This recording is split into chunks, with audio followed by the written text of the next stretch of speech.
Day 3 of the NFL draft is done, which means the entire NFL draft has concluded. The Pittsburgh Steelers have made all of their picks. I'm Chris Carter of the Locked On Steelers podcast.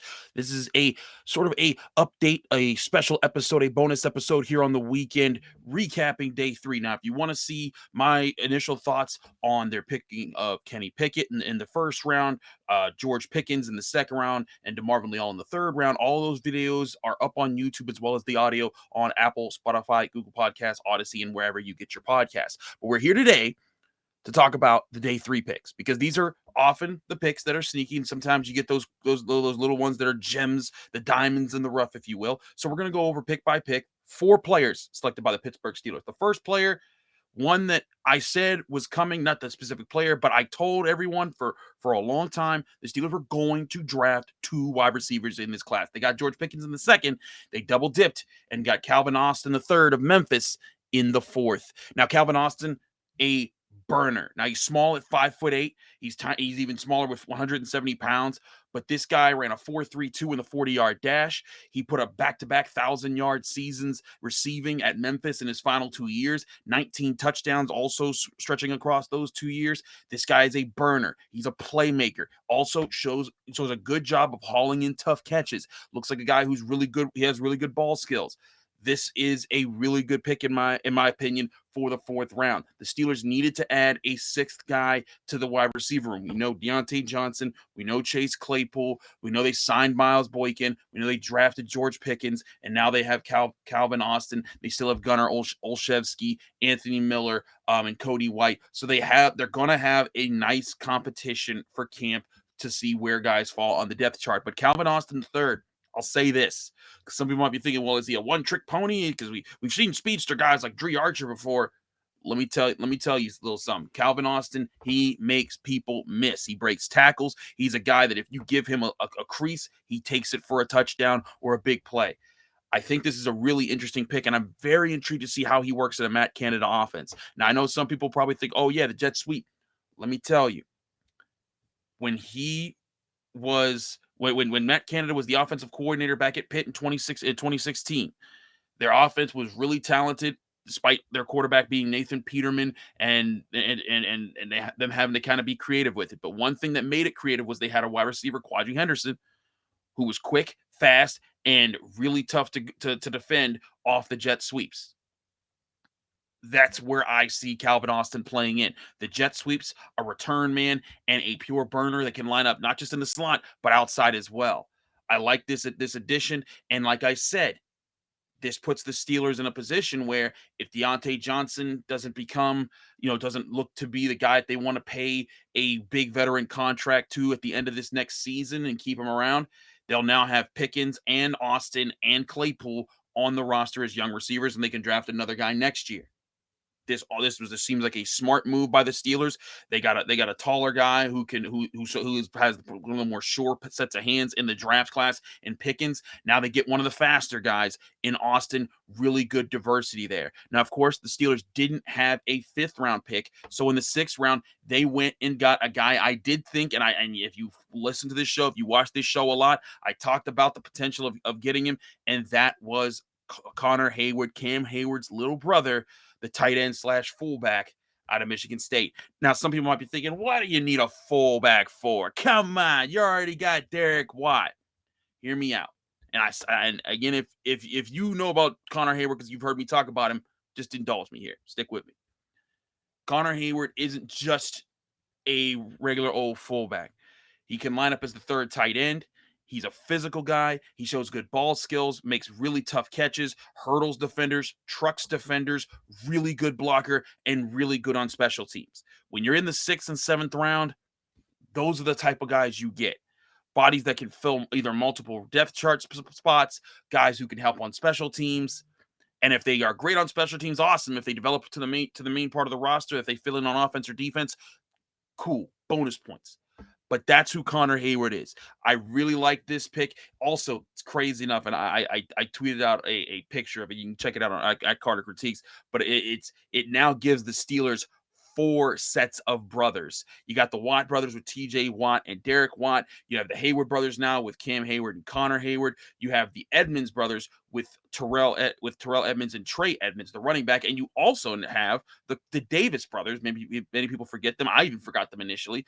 Carlos Davis, who was a 7th-round draft pick, and Khalil Davis, who was his twin brother, who wasn't drafted by the Steelers but was signed in the middle of the past season. So that's four sets of brothers on the same team. Crazy situation you got there. But bottom line, Connor Heyward, it's not just the brother factor, it's the attitude, it's the build, it's the versatility that they can use him. If he makes the roster, he's a guy that you can plug in at maybe a fullback spot and maybe the third tight end spot and maybe the special teams, a special teamer. That's a useful tool any day of the week. Now, the 7th-round picks, also interesting. One guy who's going to help on special teams and a 4th quarterback. Who were they? We'll talk about it in just a second right here in the Locked On Steelers podcast.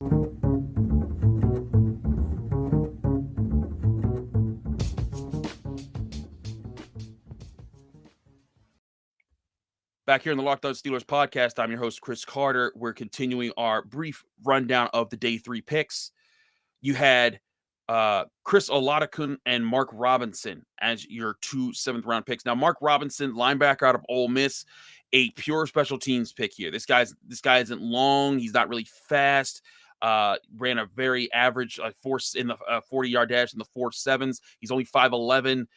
So he's not going to be, he's not a guy that I expect to contribute much to the linebacker equation. He did run a good 4.28 20-yard shuttle.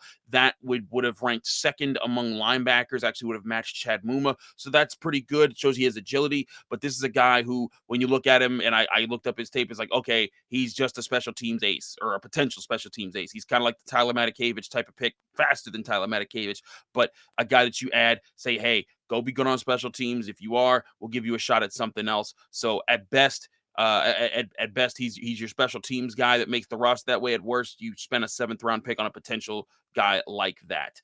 The other 7th-round pick is kind of interesting here. Chris Oladokun, the quarterback out of South Dakota State, 6'1", runs a 4.71 40-yard dash. Made some impressive throws. He bounced around college football for a bit. I like the idea of this because here's my overall strategy. Now, remember, 7th-round picks, once you get past really the 4th round, these are guys that you're saying, okay, maybe they can help us with this thing over here, that thing over there. Chris Oladokun is a guy who they're probably looking at and they say, hey, Kevin Colbert said all along, we're taking 4 arms to training camp. That's what the Steelers said they were going to do. You got Mason Rudolph. You've got you've got Mitch Trubisky, who you signed in free agency. You draft Kenny Pickett, and now you draft Chris Oladokun. So there are your 4 camp arms. So that's what you want to do. That's what you want to have going into camp. So there's everything going on. I think a lot of people that are saying, "Oh, Mason Rudolph, he's gone." No, he's not. The Steelers. People seem to forget that just a couple years ago, 2019, so 3 years ago, the Steelers lost 2 quarterbacks to injury and traded one away before all that happened. And they were down to Devlin Hodges, a 4th-string undrafted rookie at quarterback. They don't want to be in that position again. They're not trading away Mason Rudolph. They're going to let those guys come into camp, see what they got, and play that out. But Chris Oladokun, the way I see this playing out, this is a guy who's going to come into training camp, be given a little bit of shot, play a little bit in preseason. He'll be cut at the end of camp, and then signed back to the practice squad. And then he's going to be your practice squad guy who plays as the mobile quarterback on scout teams. That's what I can see him being. Now, he's not extremely athletic. He's not like Lamar Jackson. He's not like what they did with Ray McLeod, because Ray McLeod was that a little bit last year when they were getting ready to play Lamar Jackson. But this guy did run a 4.71, not bad for a quarterback. I think that he's a guy that they're like, hey, he can at least give us some looks there. And at worst, he's your practice squad arm or just the camp arm that didn't work out one year. But again, 7th-round picks, not that much, not that painful of a spend for such a player. But all in all, this concludes the Steelers NFL draft. Again, if you missed all our other coverage of it, we had Kenny. We talked about Kenny Pickett being the 1st-round pick. I like the idea of Kenny as an accurate passer, as a processor of the field. Those are the 2 parts. I think that he was the best of this draft class, if that's what you wanted to get. He has great leadership skills. He's great in the locker room. The biggest thing that you question is, does he have that A1 arm strength to get the ball where you need to get it all the time. I think he's really good from up to about 35 yards. Once you start getting past that, his ball starts to hang a little bit, but we'll see how that plays out in the Matt Canada offense. George Pickens, love this pick at wide receiver, second round pick, solid, good size, great ball skills, good route running. Overall, could become your wide receiver one in a few years. Really can see that playing out well for them. DeMarvin Leal, defensive lineman at Texas A&M, a tweener, not truly a defensive tackle, not truly a defensive end, but they'll try to find a place for a guy who's quick, nimble, quick off the ball, and quick to counter pass protectors and offensive tackles who try to throw aggressive punches at him. Then you go again to the fourth round, Calvin Austin, the third, your speedster, your burner, giving you your fourth wide receiver that's going to be young and on the roster. You get Connor Heyward as a third tight end / fullback / special teamer. Mark Robinson as a potential special teams linebacker, and Chris Oladokun as your fourth quarterback arm in training camp, as well as a guy that may be your mobile quarterback in practices during practice squad during the season. So all in all, an interesting haul for the Pittsburgh Steelers, to say the least. We're breaking more of this down for our full episode of the Locked On Steelers podcast when we are back on Monday, breaking things down. Remember, you can check us out on Apple, Spotify, Google Podcasts, Odyssey, and YouTube. We are a daily Monday to Friday show, breaking things down every day during the week. Then we also do bonus episodes like this one, breaking down things when they happen. The NFL draft is over. What did you think? Let me know at Carter Critiques on Twitter and Instagram. Let me know in the YouTube comment section. What do you think of the picks? Who was your favorite pick of the NFL draft? Was it Kenny Pickett? Was it a day 3 guy? Was it a day 2 guy? Let me know. We'll talk about it all week long. We got a lot of things to cover with the Pittsburgh Steelers and different guests to come on and give their opinions on how they drafted this year. But either way, I think it's going to be an exciting year to see a new step for the Pittsburgh Steelers, especially on offense, with all the additions they made there. We're breaking it all down and more right here on the Locked On Steelers podcast.